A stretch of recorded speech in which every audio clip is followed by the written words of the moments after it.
is A Geek History of Time, where we connect nerdery to the real world. I'm Ed Blaylock. I'm a world history teacher in my early 40s. I have a 14-month-old son. I teach middle school, and I have been a nerd basically as long as I can remember.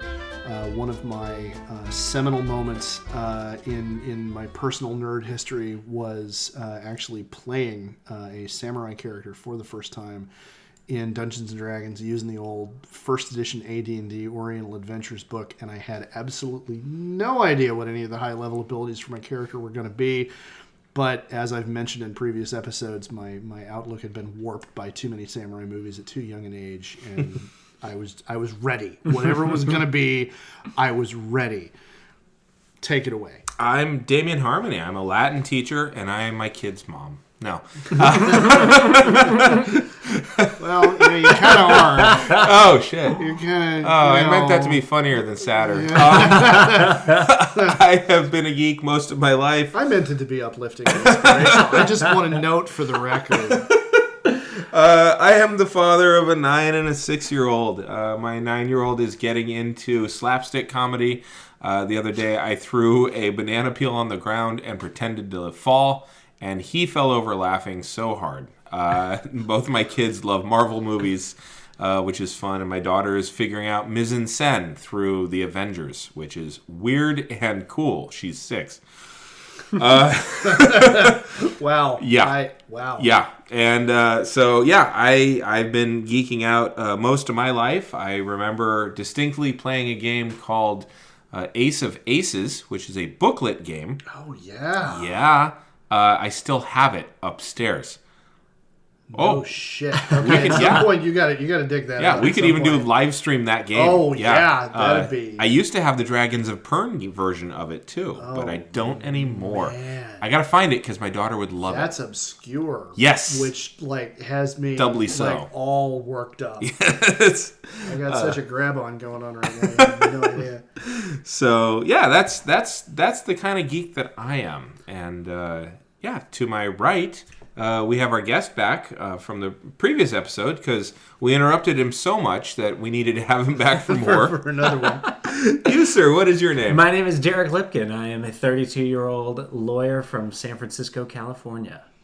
And I like long walks on the beach, assuming there's a pinball machine at the end of the beach. Wow. And in San Francisco, that's 3 beaches. That's a long, that's an isthmus worth of walking. It used to be easier back when they had Playland.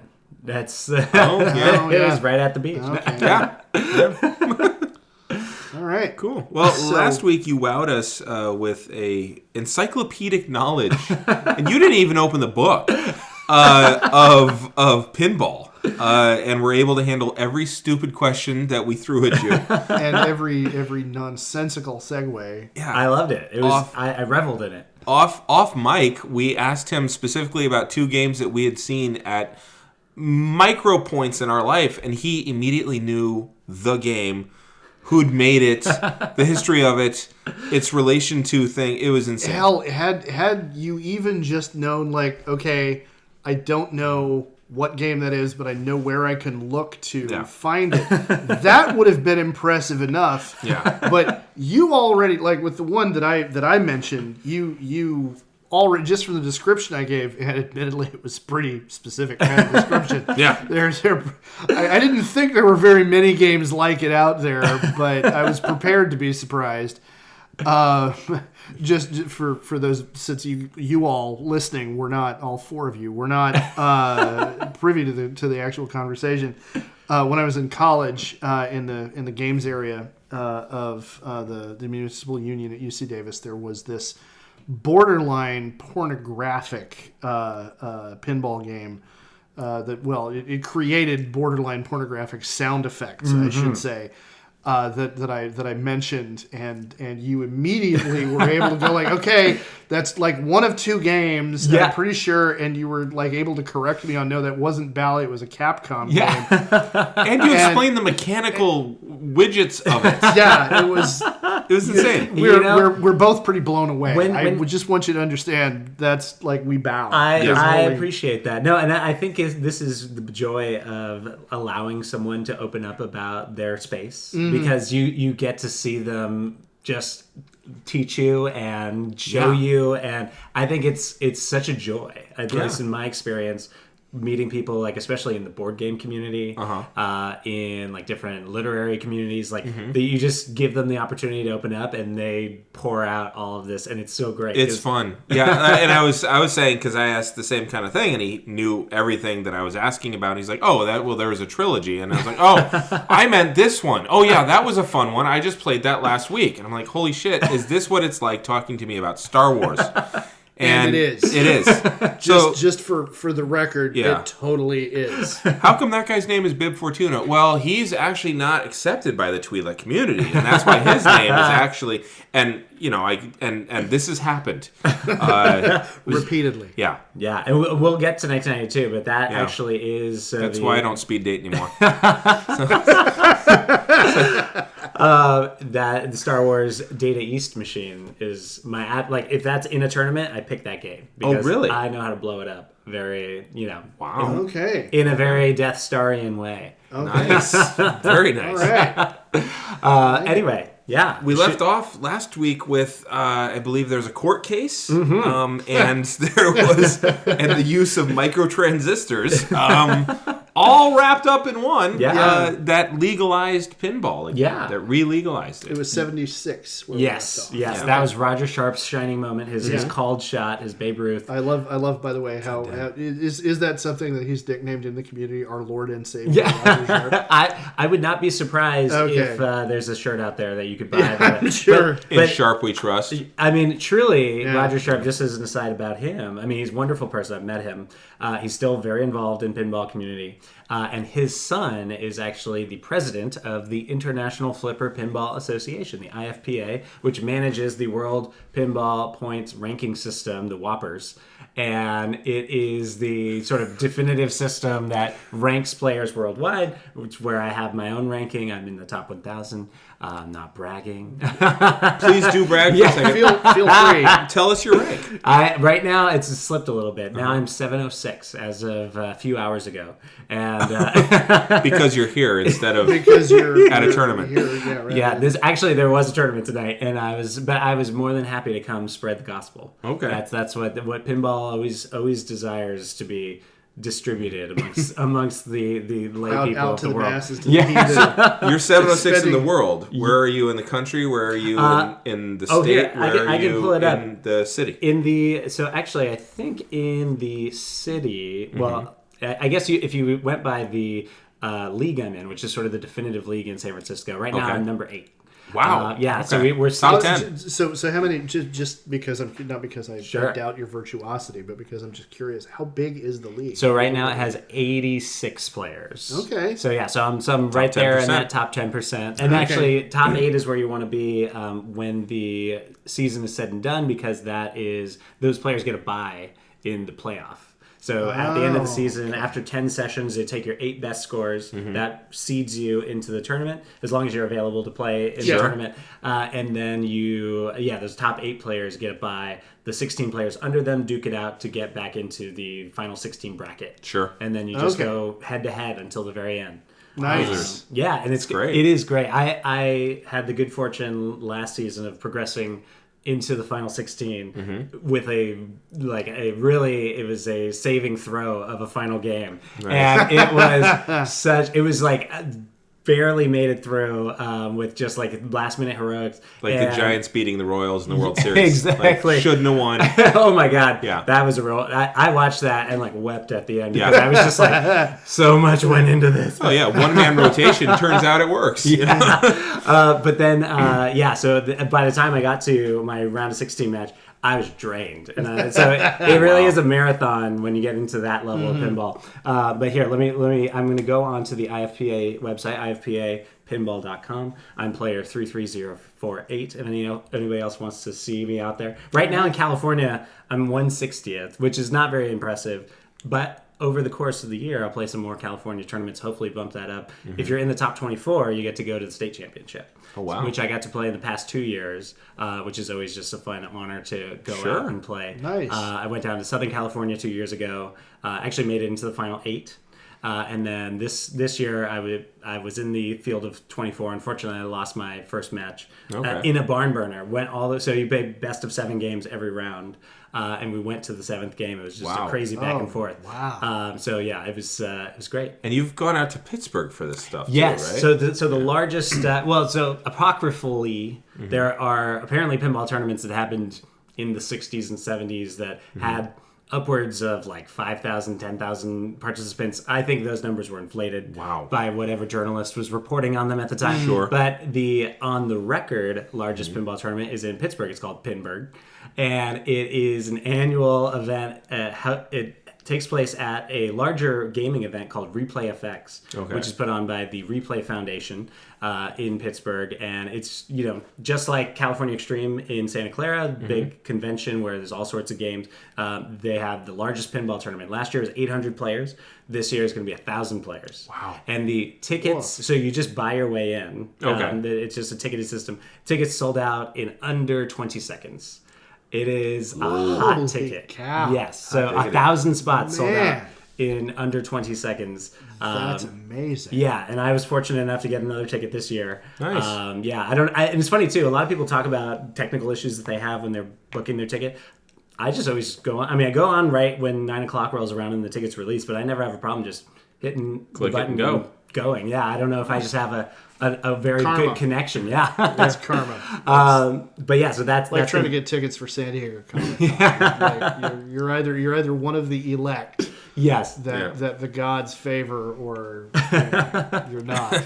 So there's a ton of great tournaments, and actually I help with the live broadcasting of the San Francisco tournament. It's called City Champ. It used to be every December, but we're actually moving it into June. So I don't know exactly when this will drop, but if it's around June, if you go to twitch.tv/sfpins, you can watch the tournament live from San Francisco.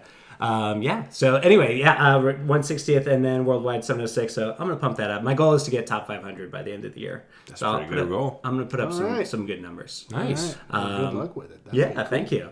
Anyway, so we were talking about Roger Sharp and his ilk are still in charge of pinball today. Sure. But he, that was really a pivotal moment for the game because, it finally lended it this legitimacy as an amusement, rather than having this stigma of being associated with the gambling of days of old.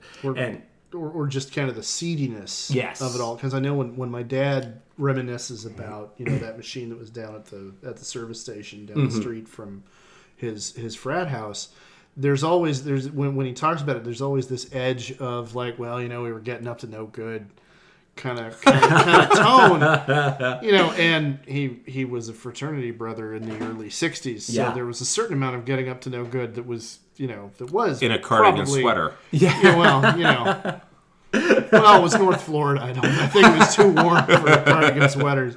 It was Florida State, so I don't think. But so he really kind of wrote the seminal work. Yes. What's the time on that one? That's 13:27. Oh wow, we made it that long. I was letting Derek have the floor. You're slipping. Jiminy Christmas. Normally you leave a trail of tears. Oh my man. Ouch. Oh, that was good. Yeah. But I think you're totally right. Yeah, it did have that kind of sense. And I think because of that trajectory, it really was not available, at least in the way that we think of it. Like the modern arcade was not really present yet. Yeah. Right. And so, like a pinball hall probably wasn't quite as well established. It was probably at a bar, or it was probably, in like it's kind of low rent gangsterism, I would imagine. It'd be like Bugsy Malone when he was a kid kind of stuff, just like juvenile delinquent. Right. Like it's how you kind of work your way in kind of thing, the junior league, if Rick Jones was a gangster, There you go, yeah. So if they were frequently, earlier on in pinball, they were found in taverns as the thing we mentioned last time. And just, I don't know, because the thought occurred to me, do you know if they were a thing like in pool halls? Because we're talking about them being associated with vice and, seediness and all this kind of stuff. And I'm wondering, because of the reputation pool halls have had historically, do you know of... Yes. Okay. I can say at least there was always a very present connection between pinball and pool, or like billiards, in the sense that there are a good many pinball games that are themed on pool. And actually, some of the best pinball games from the 70s and 80s are all pool related. So I would not be surprised if that was prioritized in order to get them into pool halls. Probably in the back corner or something like that. And so it was definitely... While you're waiting for a table to open up, you put a quarter in the machine. Right. Exactly. So you had, there was actually, it's funny, I'm forgetting the name right now. There's one that is almost exactly like, you look at the back glass and it's Happy Days, but it's not themed after Happy Days. It has some other name. But then there's 8-Ball Deluxe, which was one. There's Rack 'em Up, which was another one. There's Pinball Pool, which was Gottlieb game. So you had like this really strong nexus, I think, between those two. I think to a lesser extent, there was bowling. That was as a theme of pinball machines. So I could imagine that bowling alleys were probably a place you'd also see them occasionally. Sure. Yeah. Baseball would probably be a pretty easy theme to go. There's a couple in there, that are they're quite fun. I actually, the very first game that was, I'm forgetting I could look it up, but I think basically the first one that had the LCD scoring back glass where it had that display was a baseball game. It was the Chicago Cubs Triple Play. Which came out, I think, in the early 80s. Wow. And it kind of had an old style to it, but it was, a modern game. Probably had the organ sound playing, on a MIDI file or something. Yeah. So you mentioned the back glass, and this was a question that occurred to me when we were talking about the evolution of the physical game. Yes. Last time. You talked about the introduction of electrical elements. And it intrigued me that lighting up the box itself was not one of the first electrical elements that you described happening. Right. I would assume that if you're gonna hook electricity up to the thing, putting some lights in the box to illuminate what you're playing would just naturally be something that would be one of the first things that you would do. But it sounds like that came later. Well, certainly for the back box, because the back box came later. Okay. So that as a means of conveying any information was not until someone thought to actually put the scoring up there. So before, the scoring used to be actually on sort of like the same plane as the rest of the game. So you'd like look down at where you were standing, and that's where you would see, like on the baseball one I described, that's where it would count your outs and your strikes and whatnot. There was no display the way you would think of it. So as that became more in vogue, then there was finally a function for the back area, and then of course I think quickly electricity came up with that, and then of course that progressed from lighting up the score and doing the math to figure out what your score was to having the score reel, which would vary sort of in style. So some of them had a static 0 that would actually just be like printed on the glass, and then they would have like the 4 digits afterward to count your score. Some of them had just a reel that was a 0 that would never turn. Some of them actually it would turn because the games would go by 1 point, 2 point, 3 point. Now it's very common for pinball machines to always end in a 0. So like you would never have a score that ended in any other digit. And so it's so I think that was really, once the advent of that as the display came along, then I think quickly they added the lighting in there. Before, the lighting would go directly into the game. So if you had like the bumpers, which were already available, those might be illuminated. You have lighting that was sort of along the sides that were illuminating the play field. I think what we're also seeing there is also that the game becomes, obviously it's recreational, but like prior to the backboard having that kind of function, it's a me in the game thing, and I'm trying to make money, maybe, right? Once you get the backboard, back box, and you get the displays up there, it becomes communal. It becomes, let's go with our frat buddies and go take turns and stuff like that. And so it clearly is stepping into out of the shadows and it's a spectator. It's a spectator. It becomes partly a spectator sport. Yeah, and Absolutely. actually, and community. Yeah. And then also sort of with that, I mentioned how you always see the for amusement only sticker. You often in these games, mostly from like maybe the late 50s into the 60s, definitely see a lot where there's additional sort of signage around the back box or down by on the apron near the flippers, something along the lines of "It's more fun to compete." And you see this real push as the like 2-player game becomes, because a lot of those early games that I described where it's illuminating, that was just a 1 player at a time. So it would illuminate, and that would be the score for a single person.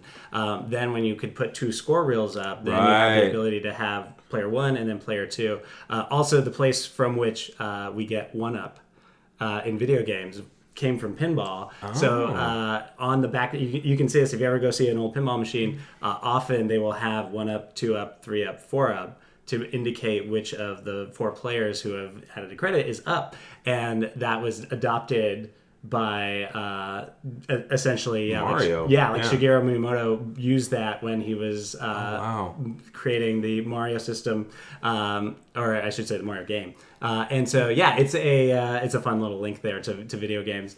And so anyway, just to get back to I wanted to make sure I didn't lose my trail, but so we're talking about the late 70s. Pinball starting to come back. Oh yeah, and then you mentioned the community. So then we have the real sort of test, I think, in terms of pinball's history, and the first sort of serious challenge to pinball that wasn't state run. And in this case, it was didn't wear a badge. Yeah, exactly. And so this was in the form of video games. And so as video games came along, I want to interrupt you real quick. So we're talking pinball is legitimized on a major way in 1976. Right. 1978, the Fantastic Four end up fighting against a villain named Arcade. You remember the redheaded guy who turns everything into a pinball game? Yeah. And he tries to kill the Fantastic Four in Murder World. Yeah. And it's this demonic carnival, and of course he's a fucking redhead, but whatever. But always, you're not better. Yeah, not at all. Not at least. But salty as hell. Not bitter. But it's 1978, and it's I think it's its own issue. It's not even part of the Fantastic Four or anything like that, but he becomes a mainstay villain against the Fantastic Four, and I think Spider-Man, and I think the Avengers as well, in the late 1970s. I can see him being in the Spidey books. But it's not until after that court case. And it's just before video games. And, historically, comics are a little trailing indicator of culture. But I do think it's interesting that you don't see pinball being used in a major plot device. Again, it's in the background. I mean, you see times where the kids are at the malt shop or something, and it's over there. Or Johnny Storm. I'm sure there's something where he talks about going to play pinball, but the actual centralization of it as a character's motif is after the legalization. So I needed to pop that in there. So video games. Yeah. Yes. So I mean, I think probably we all have at least some familiarity with video games in one way or another. And of course, I think that was at least with respect to pinball, it was sort of a double-edged sword in that I think it finally provided a new venue. So suddenly you had arcades that were, I think, a place where pinball could coexist with video games. But then you also had the sort of preference of the children of America who were probably wowed by new graphics, probably wowed by the sounds of Pac-Man and Donkey Kong, 80 and 81 are really bringing these really interesting things to bear. And so I think this is the first point where pinball has a bit of an identity crisis of how are we going to stay relevant? And I think it does spark in the 80s one of the sort of pinball renaissances that you might talk about, where games started becoming really a lot more sophisticated with certainly with the inclusion of ramps, with the inclusion of at this point we have solid state, so we have more sophisticated scoring. So we talked about multi-ball. That had been around in some older games, but you have a game like there's a game called Multi-Ball Firepower,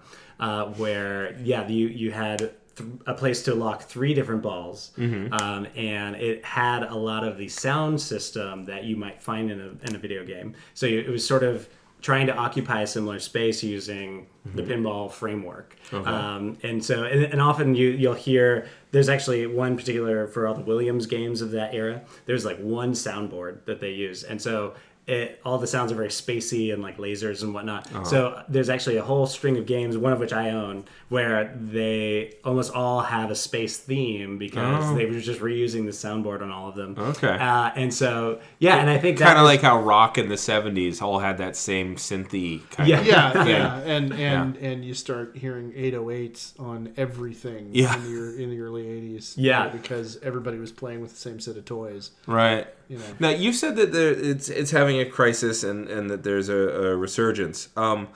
Do we have figures on how many people were playing? Because you talked about 50,000 were made, but how many people were actually playing pinball? I mean, like I said before, it was ubiquitous. It's always in the background. I don't think there's a person I know my age or older that didn't play pinball at some point. But do we have like record of the amount of... Is there a way of backtracking that, like, the amount of maintenance that had to be done on these machines? I imagine there probably is. I don't know that it was ever well documented. I think it was... you probably could look at the numbers of the machines. That's probably the best metric. Because I think that really does track to, like, how popular it is. How distributed the games are. And so I think in this era, you're probably seeing, like the numbers, the raw numbers of the actual output of each manufacturer go down, even though there was still, I think, a pretty good number of players. So you still had Gottlieb, you still had Williams, you still had Bally, you still had Midway, also making their own games. But then this is a time of consolidation. And so I think this, as with many things in the 80s where there were companies acquiring and being, hostile takeovers and whatnot. I think you finally saw that in the amusement world, and certainly for pinball, where you see these different companies start to join together, I think to gain efficiencies or probably survive. Exactly. Yeah. So you have Bally and Midway joining together, and that's why I was about to ask about that, because you mentioned Bally and Midway, and I was like, wait a minute. They're Bally Midway. Exactly. Yeah. So you'll see a ton of games that have that branding on it, and then you'll also see, I think Williams at one point started doing sort of co-development. So they would work on games together and kind of share resources in order to keep production up. But I think I'm happy to while we're chatting, kind of get some of the numbers. But I know that there was a sharp increase as we moved through the 80s and into the early 90s as these games are getting more sophisticated in order to try to stay relevant. I think they're sort of treading water for a time. But there are still innovations happening, like the DMD. So that's the dot matrix display. And so this is the leap forward beyond the LCD that you have, just sort of like the alarm clock you were describing in the last episode of those sort of blocky numbers. Now you have the ability to sort of represent actual graphics. I see what you're saying. So this is the more like the Addams Family and the Jurassic Park. Those more kind of what you think about, I think, when a lot of people think of, at least people in our peer group probably, going to an arcade and seeing that kind of pinball machine. That has sometimes even like full animation that they just, in newer games, they pull wholesale scenes from a movie. On the Iron Man game, they actually it doesn't always translate perfectly because it's hard to represent it with just 4 shades. But which is an irony, no pun intended there, but it's an irony considering that 4-color comic. Exactly. Well, when it's 4 shades of the same hue, it's a little bit more different. And you definitely saw there were efforts to. So actually, this was a time where pinball actually tried to meld with video games for a time. So there's Baby Pac-Man was a pinball game. That actually had a pinball table below, and then when you hit certain shots, it would send you up to a video screen, and you would play Pac-Man. Oh wow! And so you would actually be able to play both. I remember seeing. I don't remember where I saw that, but I do remember seeing that. Yeah, It's like Hermann Goering was deciding pinball machines, though. Yeah, well, He's like, it can dive bomb and it can be a fighter. It's like, no, it's No. going to be shitty at both. no, it really, it's good at one and it sucks at the other one. Yeah. What I find interesting about this is, in order to compete with video games, it sounds like the spectacle of the pinball machine became even more of a thing. Yeah, I think so. We were talking about Which you is- talked about the community nature of everybody Yeah. going down and having multiple player features, Right. so you can compete against your buddies. You're all kind of playing at the same time. Yeah. And it's something that two of you can be playing, the other guys are talking and watching while it's going on. And now it's a multi-sensory. I mean, the Big Bang, whatever it was that my buddy loved playing in the MU. Yeah. Was this? I mean, it was highly inappropriate, but it was this sensory overload kind of thing. Yeah. Another one of the games that we had down there for a while was Black Knight. Oh yeah, Black Knight's great. Which the number of just sounds that this thing would make when you score, and the stentorian voice of the Black Knight coming over the speakers, and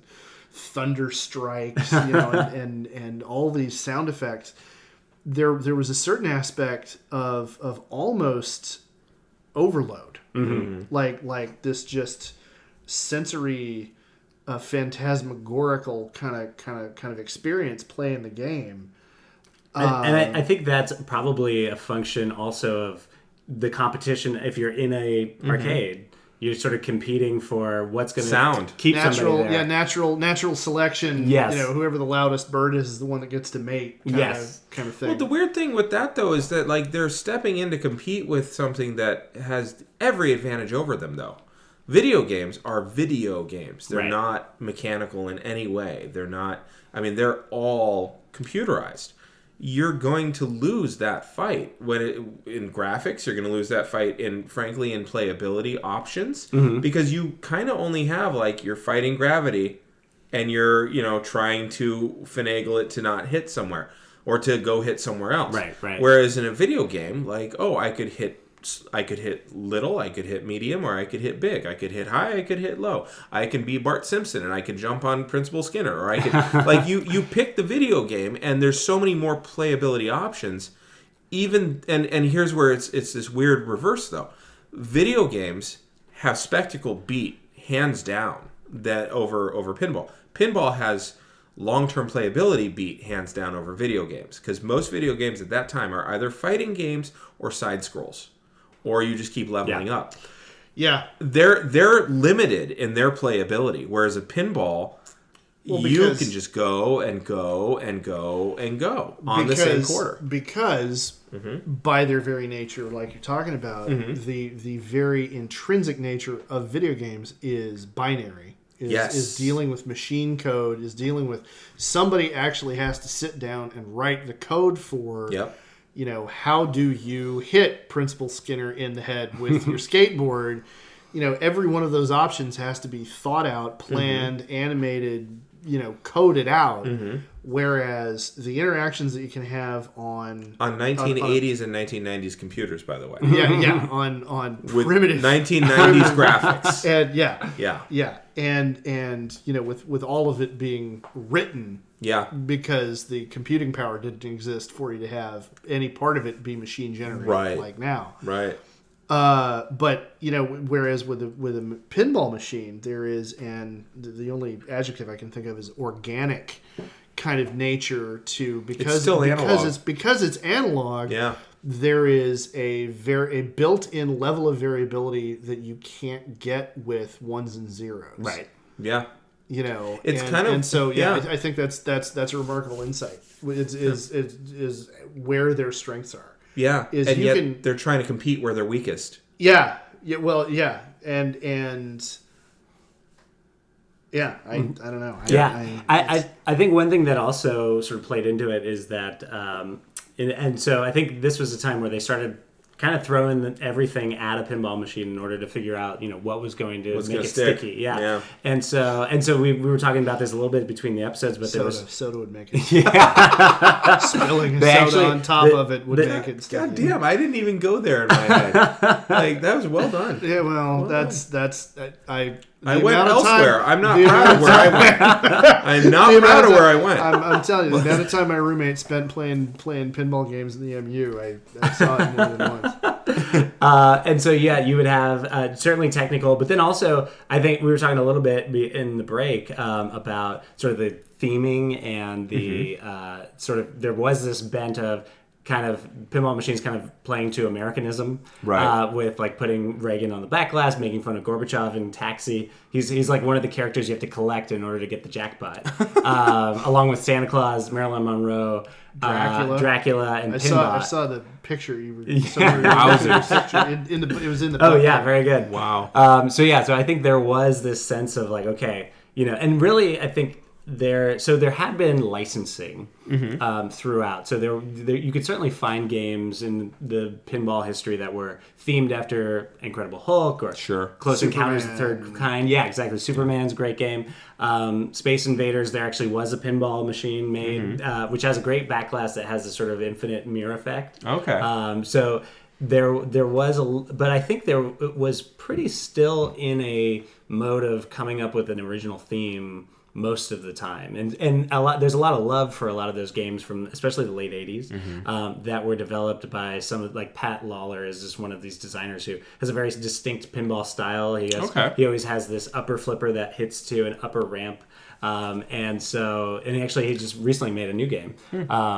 Sorry, you were going to say. Well, just you mentioned the upper flipper up to an upper kind of. I've seen. That immediately made me think of machines that I've actually played. Yeah. In that passing, I'm a filthy casual kind of, kind of way. But yeah, so designers have signatures. Yes, well, certainly there's to talk about the designers tendencies. There are certain. I guess you would find. Well, I guess to a certain extent, all pinball has a certain similarity, and there are certain trends like. When multi-ball was introduced and as it became standardized across a lot of games, the shot to lock a ball often became green. So like on a lot of games, you'll find that the green shot is the one where you'll put the ball away and then eventually you do it 3 times, you'll get your multi-ball. Of course, it varies with certain machines. But there's certain trends that show up. And then you see certain trends in the sort of physical layout. So the side flipper that's up on the machine that you have to use to hit, that's on the most widely produced machine, Addams Family. And so that is, you start to see these trends and certain designers kind of gravitate to certain designs that way. Sure. And even to the design, so there's one designer who's sort of like a firebrand in pinball for things he's done and said, but he always embedded the display within the game rather than having it on the back box.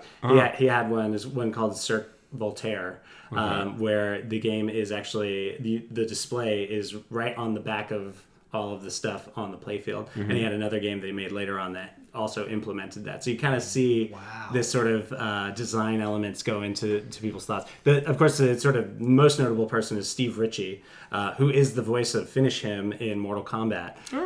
Really? Yes. And so which is a Midway video game. Exactly, yeah. And so he is the creator of what a lot of people refer to and himself called flow.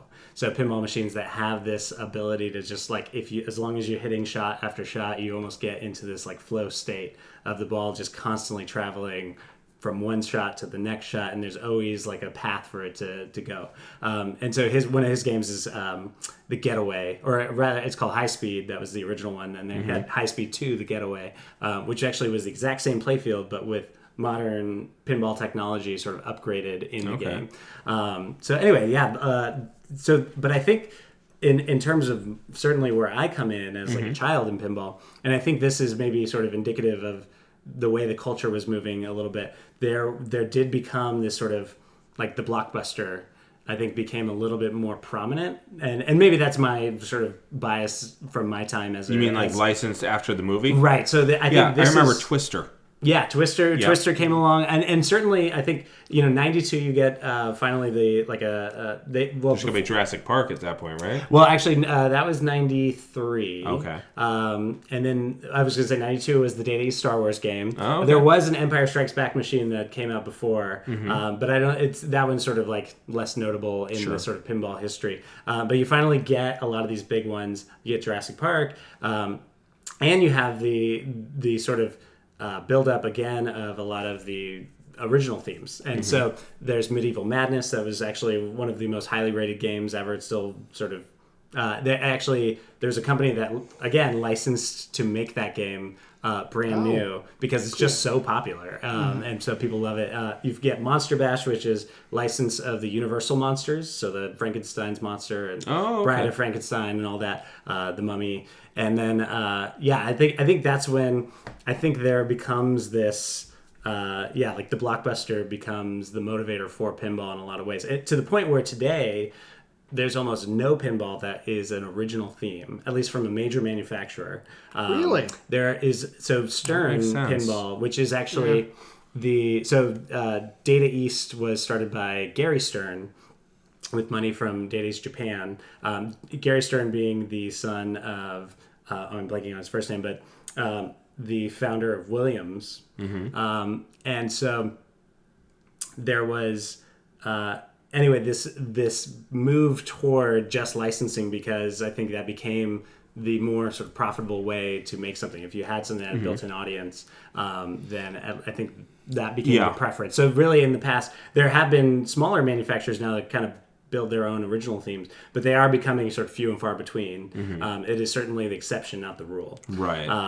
But yeah, so I think but this is really another high point. The 90s become a really high point for pinball, where suddenly I think the games are sophisticated, they're accessible, they're being widely made. So like Adam's Family had 20,000 machines, which is very high. Wow.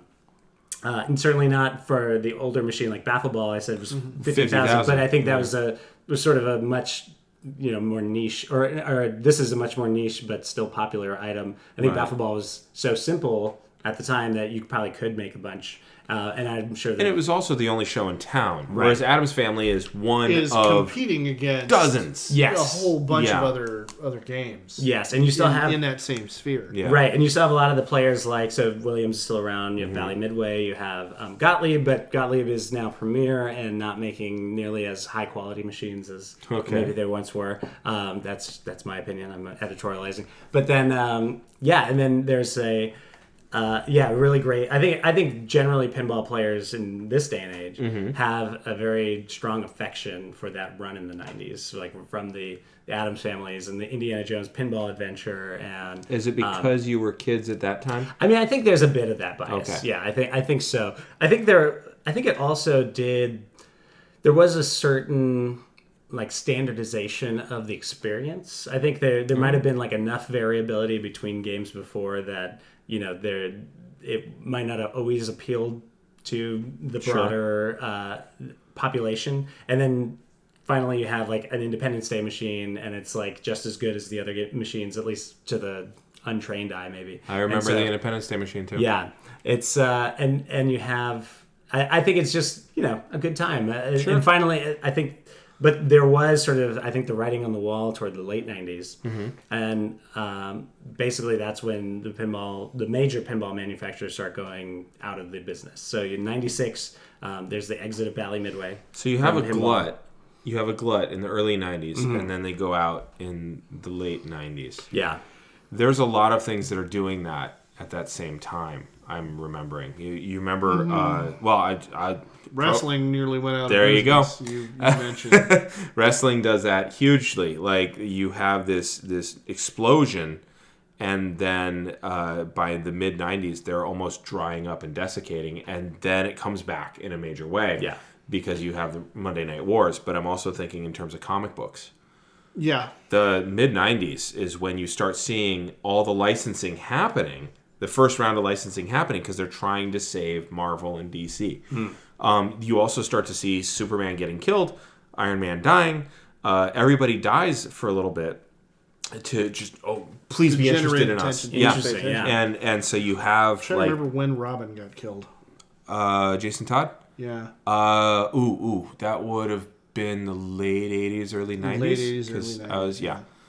Because one of my favorite lines was, I don't know if you know, there are multiple Robins, one of which was Jason Todd, and you could vote in the back of the comic book as to whether or not he dies. Wow.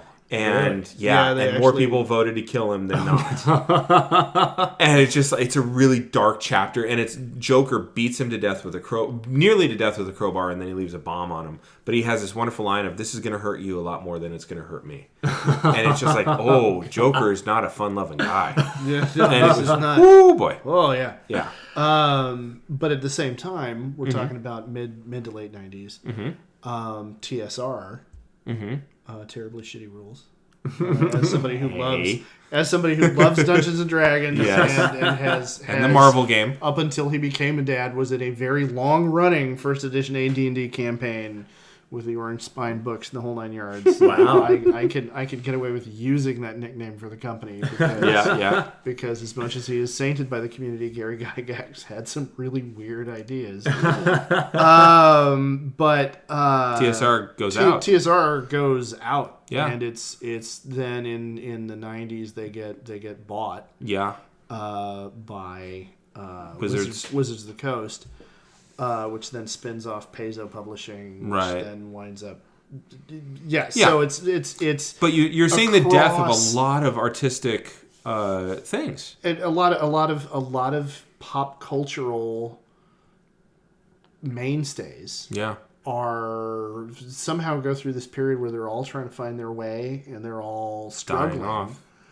Interesting, And- and I don't know that this is anything other than correlative, but conservative talk radio shoots up in the mid-90s. Yeah, well, I think my own kind of knee-jerk hot take on it is that's also when you have you get to the point where you literally have 500 channels and nothing's on TV. It's true. You don't have TV Guide anymore. You have the TV Guide channel. Yeah, and so there's just so much out there that I think we collectively as a culture went through a period where there was all of this stuff going on, and we were so spoiled for choice that we just kind of sat there metaphorically in front of the TV clicking through channels, Maybe. not really being able to settle on anything. I think that could have been... That could be, or it could be that the market shifted and businesses are always a little behind the market. They don't know how to capitalize on it. Yeah. And so, yes, now we have all these options.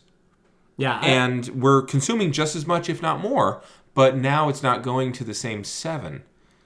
And then what happens is in the late 90s, also the internet.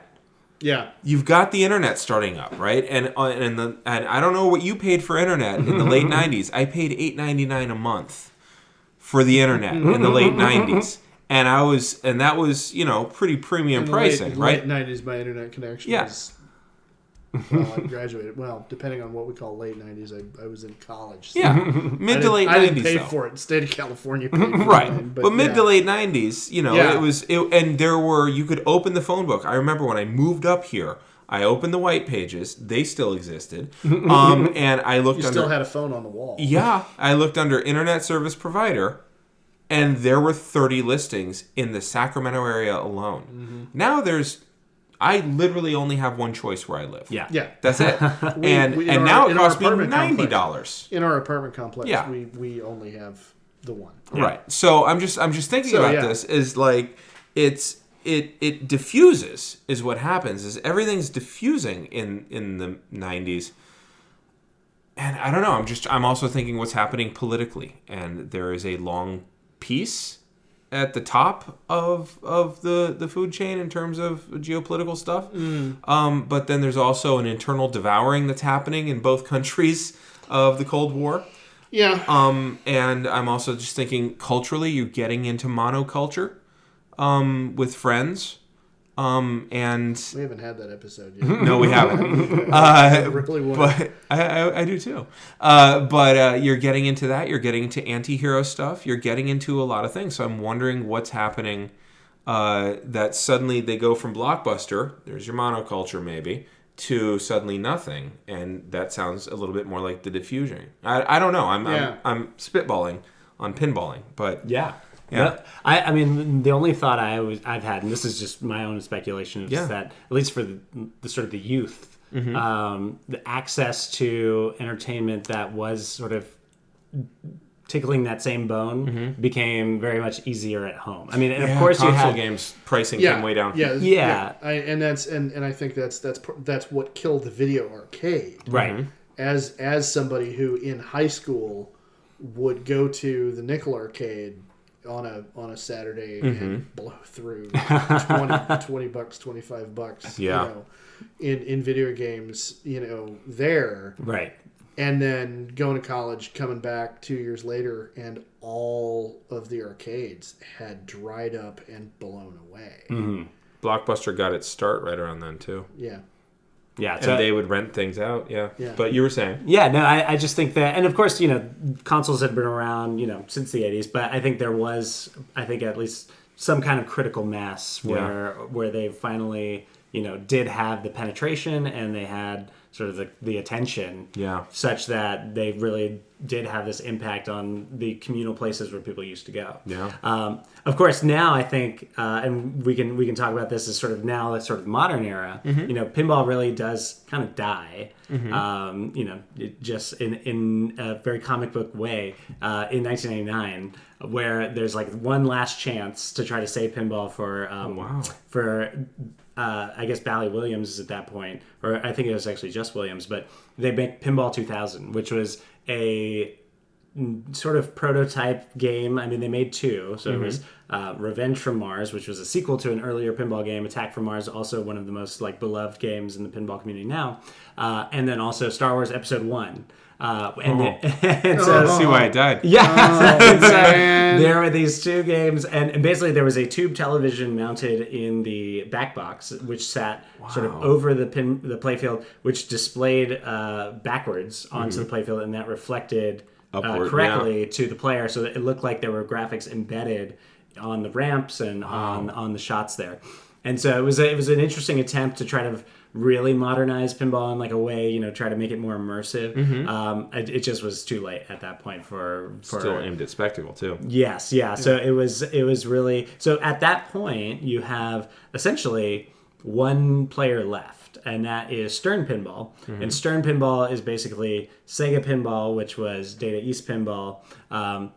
It had gone through these multiple iterations, and eventually Sega just sold the rest of the company over to Stern Pinball to go forth and do whatever they did. So this was basically a period of, you know, roughly 10 years from like 2000 until maybe like the late aughts, where there was really only one game in town. There was Stern Pinball. And so they were continuing to make games, and they made some unlicensed, some licensed as they could go along with it. But really it was, you know, this is actually kind of like a low point for a lot of pinball players in terms of how they feel about the games. Like a lot of these games, you know, they just weren't quite as interesting. They didn't maybe have the rule set that they were looking for. It felt a little perfunctory, I think, to some people. I mean, some of those games are still very fun, but I think there was this sense that because there was no competition, there wasn't really any need to be creative or try to come up with something. It's the same exact criticism of wrestling.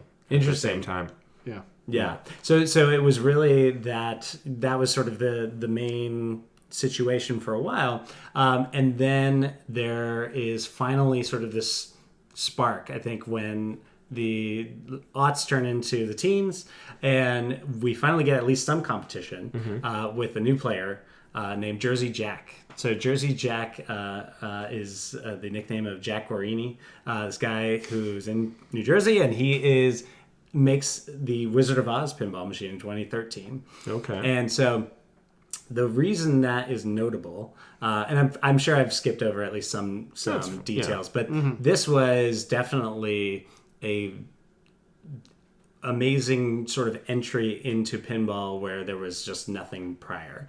This is a game where the entire back box at this point had an LCD screen, which was showing full animation of the movie, of all of these graphics, all of these interesting sort of, you know, little tidbits. The sound was amazing. The colors were all, in every single light on the playfield is multicolored, so it can okay. be different colors and different themes throughout the whole thing. And they really, I think, put forth something that was actually a colorable competition to Stern, who at the time was really kind of playing by themselves at this point. And so I think that it was a moment where finally pinball started to come back to life in a way that, I mean, now we are really at one of the high point again of pinball having Stern, Jersey Jack. There's another company called Spooky. There's 2 other new companies that are starting to produce their own machines. So you're seeing this really, and I think it's also motivated by sort of the maker community. Yeah, I was going to say, like, it's it used to be there were these long-standing companies that got their start when it first started, and they were just grandfathered in. And now you're saying there's 5 players on the field all of a sudden in less than a decade. And I was thinking, we're talking startups. Why did they choose Wizard of Oz? It's not public domain yet. Right. I think there's. I actually don't know if there was a particular thought as to. I mean, it hadn't been used prior. So just novelty right there. Yeah, I think that's one. I mean, certainly something where there's a lot of elements that lend itself to a good pinball machine. So you have.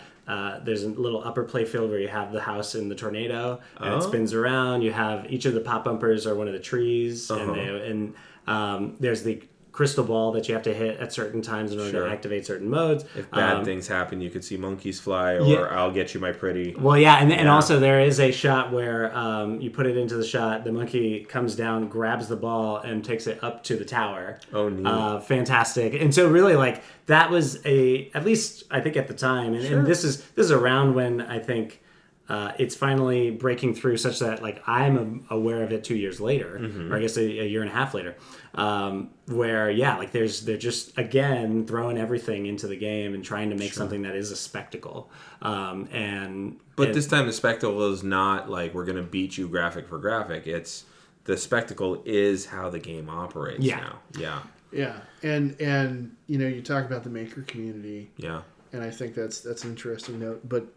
Something occurs to me talking about the nature of the Zeitgeist, kind of shifting. That in the 90s it was one way. Do you think there is something generationally kind of going on with in the 90s talking about video games at home and being able to easily get all of our entertainment at home through cable and whatever all. Do you think there's this is part of a bigger movement toward like millennials and folks of that generation now looking for a way to get out and form face-to-face kind of communities because of the way that so much of everything else we're doing is across computer screens? I think so. I mean, I think that's certainly like the optimist reading of the situation because well, that's me. Yeah, no. Well, but I think there's something to it because it really. I mean, the sort of rise of pinball, and now like there's pinball leagues in so many places, and there's now a real drive for inclusion in pinball. And there's actually one of the founders of a group called Bells and Chimes. Her name's Eka. She is out in Oakland, started this group for female identified pinball players, and now it's like got chapters all over the world. And just out of curiosity, do they spell Bells Belles? Indeed, they do. Okay, I appreciate that. It's perfect, and yeah, so I think there is this sense of this.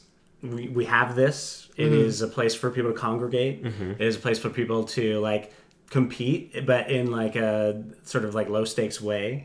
Of course, it's kind of increasingly becoming high stakes as like now there's betting on pinball. So they're actually the most recent tournaments from the IFPA. There have been like I think it's called mybookie.com has been setting odds for finishing places of like the top ranked players in each of these tournaments. Oh wow! Which I just find fascinating. I'm gonna go put money on you. Yeah, I know. Your Q factor. Before there was no way to do it. Now you have like you can use. Your PayPal. Now that there's an app, there's an app for that. Like with everything. Yeah. Well, and that's interesting too because now you have the combination of isolation. This is an entirely private thing. I'm the only one that has access to this. I'm holding up my phone, and I can privately interact with a community that is, you are live Twitch streaming it from another place so that I can be involved. But there are lots of bodies there. There are lots of people there. And yeah, like you said, there's this desire, there's this need to get out and congregate again because we spent so long in Plato's cave.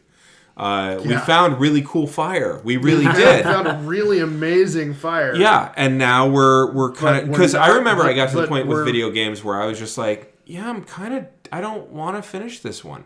I don't care. And I've stopped playing as much that kind of stuff, and I use it mostly as a vehicle to talk to my friend. Yeah. Now more people are wanting to get out. And there's still a nostalgia factor with pinball. And I wonder also if that's not one of the pulls of Wizard of Oz was everybody's seen it. Everybody knows it, can identify everybody's it. Childhood. Yeah. And at the very beginning of the last episode, when you talked, when you mentioned the Renaissance, part of what I wondered, and this is now a question for you, is at league nights, at these get-togethers, how like demographically, age-wise, how much of the community is like mid-30s, as opposed to, and this is because this is me as a late Gen Xer, I'm wondering for us how much nostalgia is driving it, or how many of us are being driven by nostalgia into this community on an earlier level than folks your age. I think I'm trying to think about it. I think probably in terms of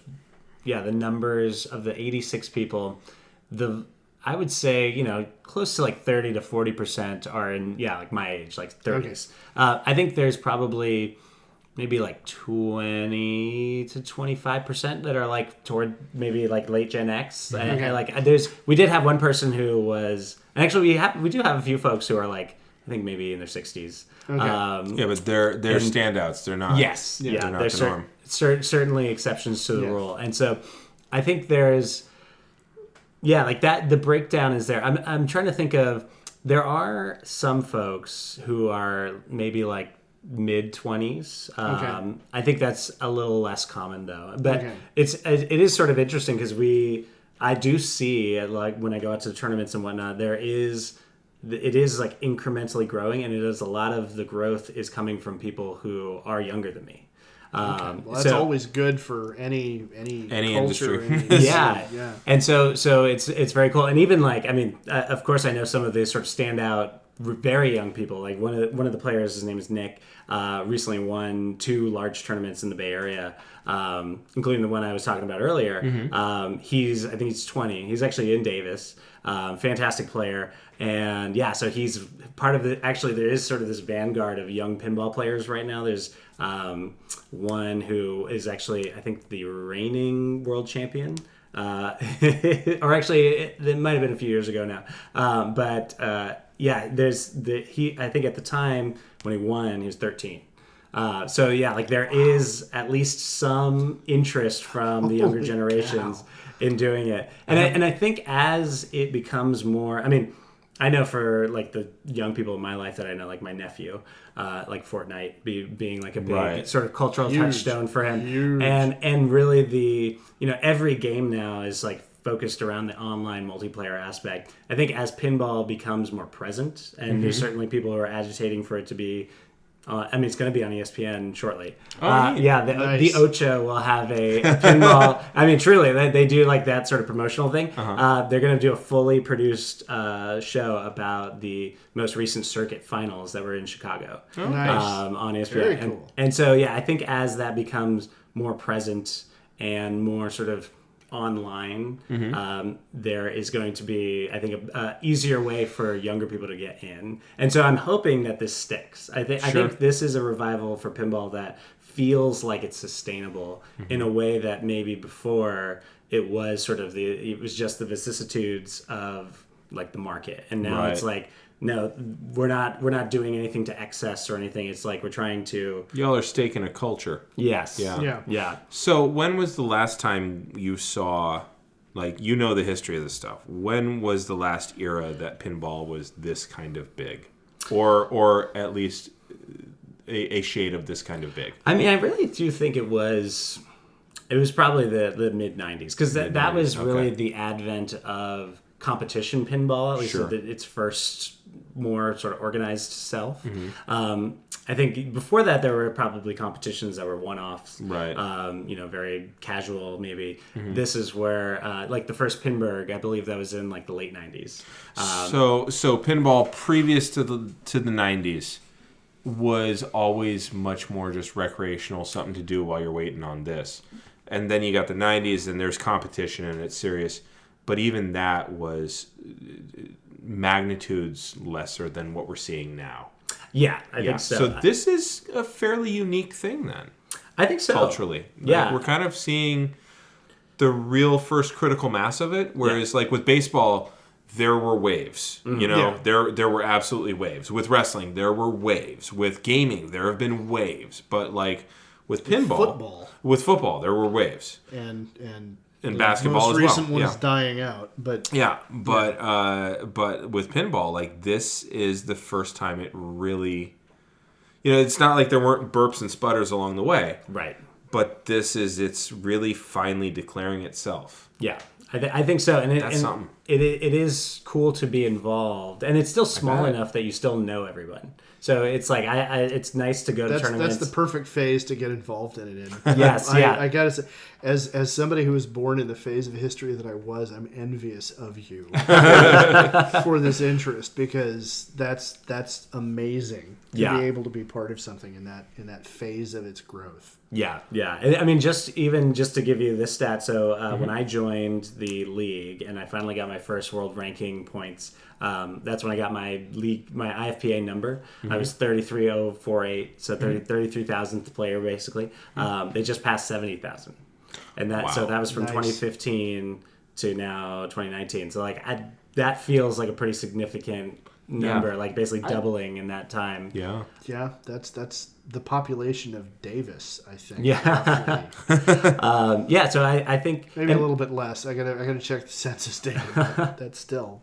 Yeah, and at least the only other thought I was going to share was, in terms of millennials congregating, it is sort of, to me, it feels like the natural joining of, okay, it's legal for you to drink now, and you still have this like nostalgia, like sort of childness. I mean, I say that trying to be as least pejorative to my own group, because I love millennials, and so I think there is though this feeling like there is it's okay to kind of have fun. And That's something you guys have down that my generation is like kind of jealous of. Yeah. But yeah, you guys have actually figured out like, oh, work hard and then die, kind of stupid. Yeah. So let's.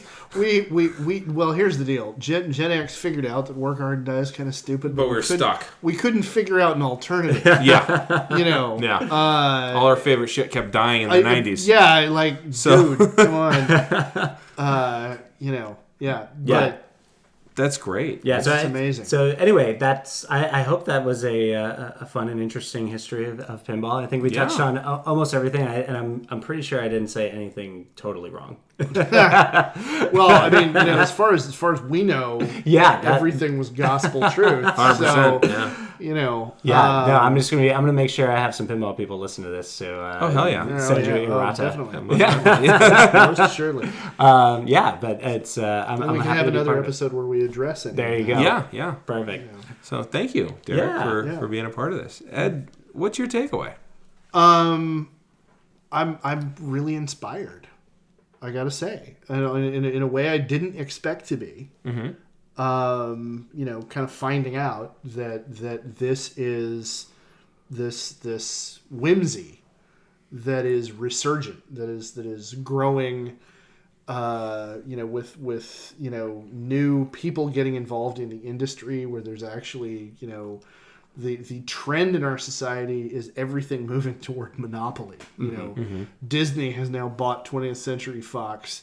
You know, Mickey only needs one more stone before he controls the Infinity Gauntlet completely. You know, and finding out that there is some aspect of popular culture that is actually experiencing growth and kind of a grassroots kind of expansion. There's a layer of joy here that I don't see with Disney buying shit up. You know what I mean? No, because how could you? Right. You know, well, because the X-Men, but still, yeah. You're right. That's one bright note in an otherwise, you know, dark thundercloud. Yeah. Of like, oh my God, in another 10 years, that's going to be, you know, Big Brother will have mouse ears. You know, that's the Gen X talking right there. That's that right there. That's how you can peg me with the generation I'm at. But you know, but finding out that there is this thing that is bright and joyful, literally bright and joyful and gaudy in the classic sense of gaudy. You know, gaudy taken from the Latin gaude, joyful, which means joy. Yeah. And that it's experiencing this kind of growth, and that growth is built around leagues and community and people wanting to get together and have this experience in the real world, you know, in the same physical space together. You know, when so much that we hear everybody lamenting about our culture is everybody having their face buried in their phones. And, you know, what I'm seeing too often, like even with my students who are really young, is, you know, the ways they're able to be horrible to each other over social media and all that kind of stuff. In the middle of all that, this is a wonderful bright spot that I'm going to carry a happy over that. So thank you very much for that. That means a lot. Damian, how about you? Yeah.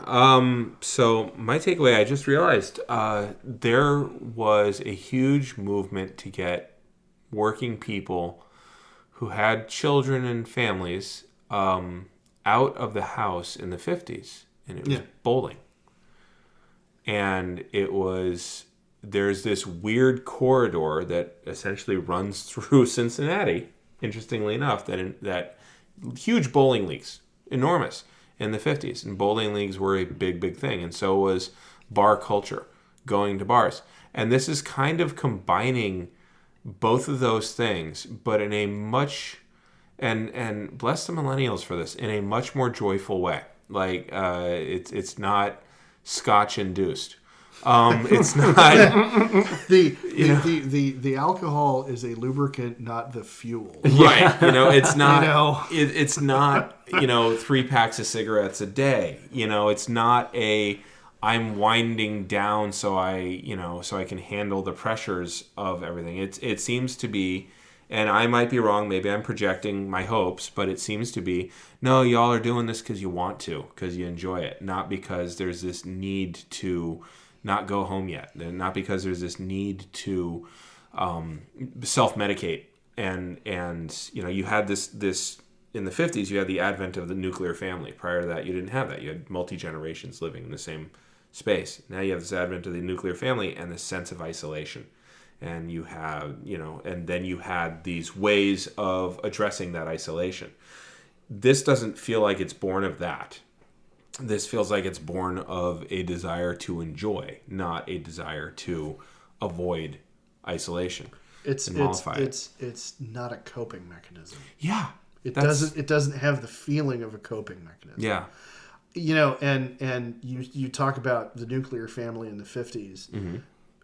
I want to point out sympathetically to our millennial brethren and sistren that an awful lot of them are finding themselves not living in a nuclear family anymore. They're they're stuck financially in situations where they're living still with their parents into their 30s. And they're having to find alternative living arrangements where there are, you know, friends, multiple groups of friends sharing the rent on a house and forming their own families. Yeah. And so, in a way, we almost see our culture moving back in a direction away from what we saw with Levittown, and the nuclear family in the 50s. I mean, fueled by reasons that we wish were happier than they are, you know. But the outgrowth of that, I think, is that this is more like you're saying, is at least our perception as a couple of salty Gen Xers is that it's more joyful and less of a oh my god, I got to do something or I'm going to go mad kind of thing. When you guys compete in your tournaments, is there kind of Schadenfreude when someone does poorly, or is it you kind of cheering each other on all the time? I mean, I think it's somewhat false dichotomy admitted, but I think because there's certainly times I can certainly be honest and say like there's times where like when I was just barely scraping by to get to the next round, like of course you want to do better. Maybe don't have have a great ball, but just not as great as mine. Right. So like, I think that that's a shame. But really, I gotta say, I mean, as much as I mean, in so many ways, it is an individual sport because it's just you in the game. You're not worrying about somebody else doing something while you're playing, barring somebody like bumping into you from the next machine. But I think for the most part, like I see people be very positive, like nice. and like really there is as much as there might be a disappointment that you didn't win, there is a certain satisfaction of like, oh, like I'm glad that you did well. Like there's nobody in the league that I can think of who's like, they do well and people are like scowling. There's no Cobra Kai for really. And even actually one thing that was sort of interesting, I did have sort of a spat recently with some folks. So there's a second league that's a team league where we have like you form your own pinball gang and then we have a whole schedule and you go to people's dojos and you fight them and it's great. Really fun, but we put in certain restrictions in order to try to make the league have some kind of parity. Basically like a salary cap, but based off of the rankings. And so this season we introduced not only the rankings but the ratings, which are calculated from this other source that logs a ton of pinball information. And so we had one team that was very upset because it broke up their team because even though those players didn't play in a lot of tournaments, they were very good. And so their rankings were very low, but they were unrestricted players. But now with the new information, they suddenly became restricted. And it was a bit of a shock to them. I thought we had socialized it well enough. So and especially the commissioner of the league thought he did so as well. And so this person expressed their distaste on the Slack server that we have for the pinball community. And it turned into like, pretty heated discussion on Slack. But then when it came to in person, I mean, I had to see this person at pinball tournament the next day. I went right up to him and I was like, hey, I shook his hand. I was like, hey man, like we're all trying to have a good time. And we had like a very serious but adult interaction that I feel like was born out. Like I don't know that I would feel the ability to be or the obligation to be as direct if I didn't have like a physical space where I had to be with that person. Like it was. I mean, maybe that's not so unique to pinball, but to me, it did feel like... I couldn't see that kind of maturity in a Magic the Gathering tournament. Yeah. No, you wouldn't. Right. So I think you got something there. There'd be the flinging of all kind of stuff. I would say cards, but a lot of other stuff. Brown decks. Yeah. Sorry, I didn't mean to... No, I was just going to say, I think there is... Yeah, like on the whole, it is a community where people are... They're looking forward to other people doing well in their game. Like as much as it might pain them in certain instances where they lose. It's. Well, I think the thing that I think of is I think everybody in your community probably has the ability to appreciate seeing somebody playing well. That there's something to like, if you're watching somebody like my father for a very long time played golf. He can't anymore because his blood pressure gets too high.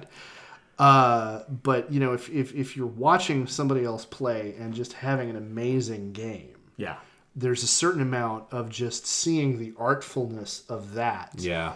That I mean, outside of, it being somebody you got to work with, and the guy's an asshole, and you just, but there's the beauty of seeing everything clicking along. That flow state that flow state, or whatever like it, that I think also would kind of move in that direction toward it being easier to be happy for other people doing well. Mm-hmm. I think so. I think it in my experience. I mean, certainly, I'm always trying to improve as a player. So just watching to learn is one element. But then, especially, I can think of several times where somebody was just putting up a giant ball two, and even though I knew I was going to be on the short end of the stick because my score was not nearly that, it was exciting. I actually really was like watching with bated breath. It was like, are they going to get to this mode? Are they going to get to that? Like, right. What are they going to do next?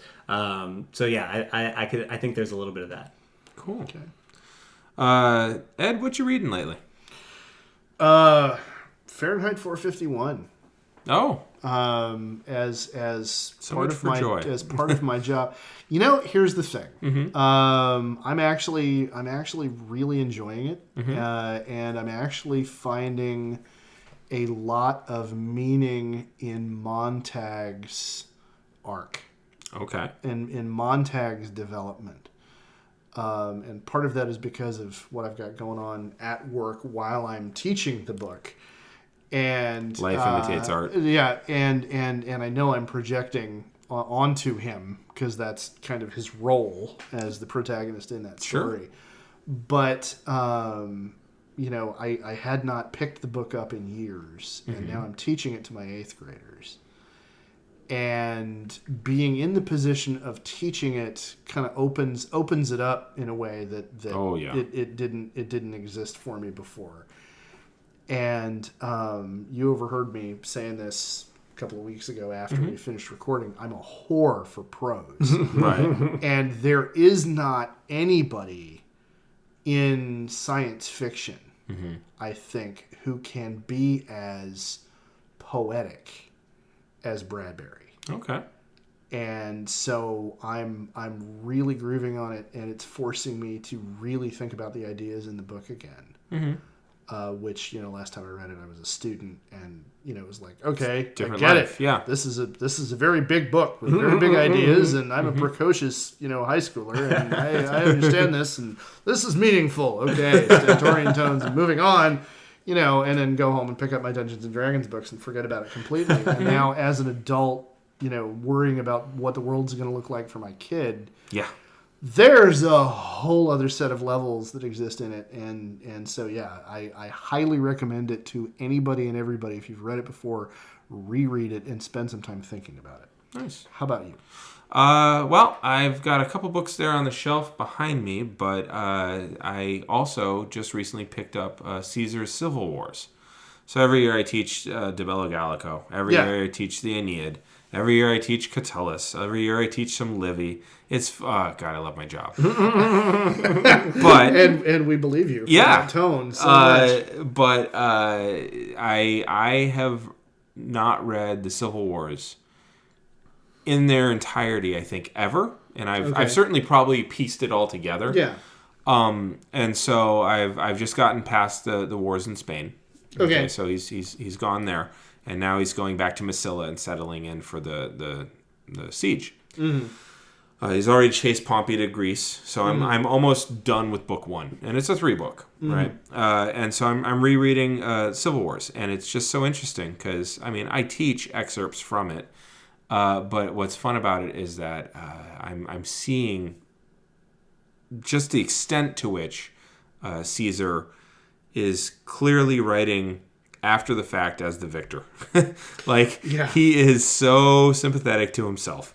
And he is so he doesn't demonize the others, but he reduces them in so many ways. It's so interesting to see just the word choice. And I'm reading an English translation of it, so I'm not reading it from the original. But it's been a lot of fun so far just to see that. So, Yeah. a question. You talk about him really being really sympathetic to himself. Yeah. And really reducing everybody else. He's really trying to make Rome great again. That was all. Yeah. That was all I needed. He's just a lot smarter. All I need. Yeah. Like that's kind of he what has I a strategy. Yeah, the direction I wanted to go in. Yeah. Was, I mean, I know that sounds like 3 a.m. shitter tweets from a certain personage that I'm not going to mention by name. But I presume again the prose is probably a lot better structure. Oh yeah. There's a far fewer superlatives. But here's I think the main difference is obviously the intelligence. The main similarity is the personality defects that are allowing him to succeed. You're like, God damn it! You're like, this shouldn't work. Utter complete narcissism and the inability to concede of being wrong. Yes, it's astounding. Being wrong. Or to concede to the idea. Yeah, it's astounding. Derek, you reading anything? I'm a terrible reader. Okay. I must admit. I made it through halfway of Chernow's Hamilton. Okay. And it was quite enjoyable, and then I kind of lost the thread. I think I do my best reading in Ace Attorney Phoenix Wright games on 3DS. But yeah, it's actually. But I finally got back into gaming a little bit. We were talking a little bit before the show. So that has been, and that's always been sort of my preferred storytelling. Yeah, it's great literature. And so I think that's been a nice treat for me. Fantastic. Very cool. All right. We ran a little bit long, but I think it was totally worth it. Definitely. I entirely concur. Yeah. To find us on social media, you can find me at @DuhHarmony on the Twitter, DUH Harmony. And you can find me at EH Blaylock on the Twitter or Mr. Blaylock on Instagram. But if you find me there, it'll be a private account, and I'll have to let you follow me or not. You can also find us at Geek History Time on the Twitter, and please subscribe and like us so that we get our viewership up and we can be influencers. You like us. You really like us. Derek, is there anywhere that you want to plug yourself? Sure, yeah. If people want to follow me, I'm at Derek Lipkin everywhere. I'm the only Derek Lipkin ever. Nice. DEREKLIP as in Papa, KIN as in November. I am also Fresh Poetic on all gaming services. So at Fresh Poetic, also on Twitter. You can find me there. I'm also the only Fresh Poetic ever. At least that I've found. I keep searching myself just to see if there's another Derek Lipkin in the world or another Fresh Poetic, and there is none. Shockingly, Argyle Jedi has taken up several places. And I'm like, damn it, I guess I can't be Argyle Jedi there. That's funny. Yeah. But also, if you would like to see some great pinball action, follow twitter.com/sfpins. So it's it's Twitch. Twitch.com/twitch.tv/sfpins. So many modifications on that. But that is the channel for the best Bay Area pinball streaming, and we will be streaming the City Champ Tournament on June 22nd and 23rd. Fantastic. Very cool. Just as a side note, talking about, Googling yourself, every time I Google myself, the first response that comes up is a voice actor for anime. Oh, very good. Who is not me, but it's like, if there's going to be a famous Ed Blaylock, obviously he had to be some kind of Titanic nerd. So, on that note, this is Ed Blaylock. I'm Damian Harmony. This is a Geek History of Time. And until next time, keep rolling 20s.